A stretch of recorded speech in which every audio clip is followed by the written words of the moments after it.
ओडिशा नवीन ओडिशा अभिमुखे पंचायत स्तरीय सचेतन शिविर प्रस्तुत होता है। यही शिविर एग्रीकल्चर, हॉर्टिकल्चर, शिक्षा विभाग,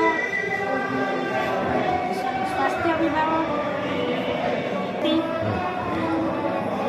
जगन्नाथ संस्कृतिर संरक्षण, धार्मिक स्थली गुड़िक रूपांतरीकरण, महिला सशक्तिकरण और भित्तिभूमर विकास, बैंकिंग भित्तिर भूमिर विकास, प्राथमिक विद्यालय रूपांतरीकरण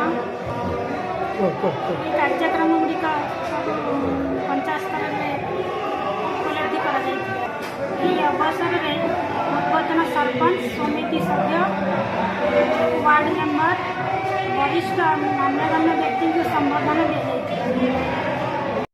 राज्य सरकार एटा गोटे प्रयास जे राज्य सरकार द्वारा जहाँ आम ओडिशा नवीन ओडिशा कार्यक्रम अधीन रे सरकार जो लोकाभिमुखी योजना पंचायत स्तर में कार्यकारी होची ताकू लोक मानक पाखरे केमती वार्ता पहुँचेबा, योजना को भल से लोक मानक बुझेबा, कहवा लोक मानक सरकार उद्देश्य विषय में वार्ता दवा, यहीटा ही बड़ उद्देश्य राज्य सरकार।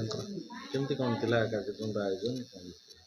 आज प्रथम थर फास्ट पंचायत हिसाब से आम आंबेरी ग्राम पंचायत तीर्तोल ब्लॉक अधीन नहीं कार्यक्रम रे बहुत लोक पार्टिसिपेट करने कहला।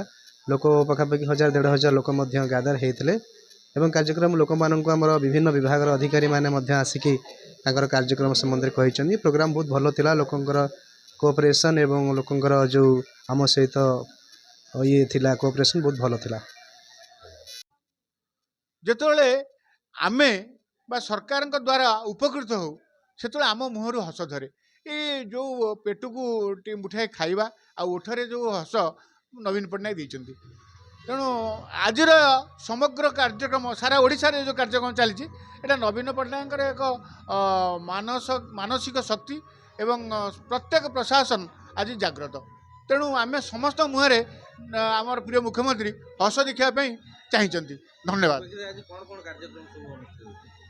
आमर प्रत्येक डिपार्टमेंट जो डिपार्टमेंट सब अच्छी panchayat raj department, electric department, health department एवं आमर जिते लाइन डिपार्टमेंट अच्छी सब तार तर्जमा कराला कौन कौन सब कार्यक्रम जनहितकर कार्यक्रम चली तार तन तनगिरी आज आलोचना करी आमर जो माने असंती सरकारी कर्मचारी माने आज लोक मानक बुझाई। यहाँ हूँ गोटे जुगान्तकारी पदक्षेप।